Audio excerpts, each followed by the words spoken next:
পরমপিতা যা দিয়েছেন চলে তো বেশ ভালোই, তবু আমার মনের ঘরে নেই যে কোনো আলোই।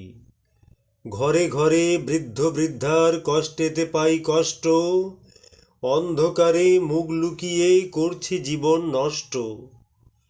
কত কষ্ট করলে শিশু নিজের পায়ে দাঁড়ায়, ছেলেই যদি বউয়ের ভয়ে বাপ মাকে ভাত না দেয়, বুকের ভিতর কেমন হবে বাবা হয়ে ভাবো।